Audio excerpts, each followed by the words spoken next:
For nearly a decade, computer science has been seen as the safest path to success in tech. Everyone said, learn coding and your life is set. But that era is ending. AI is evolving so fast that it's reshaping the job market, and the next revolution won't be led by coders, it'll be led by electronic engineers. Just look around. Countries like the USA, India, and China are investing billions into semiconductors and AI research, from America's CHIPS Act to India's Semicon mission and China's Silicon push. Governments are racing to control the next generation of computing power. But here's the question.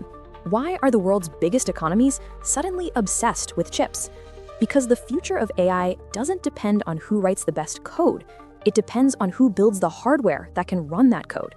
Every major breakthrough, ChatGPT, Tesla Autopilot, humanoid robots, runs on specialized chips designed by electronic engineers. And that's why companies like NVIDIA, AMD, and TSMC are now more powerful than most software firms. The innovation race has shifted from writing software to designing the intelligence that powers it. So what does this mean for students and professionals? It means the next decade belongs to fields like electronic engineers, AI hardware design, cybersecurity and embedded systems, robotics and mechatronics.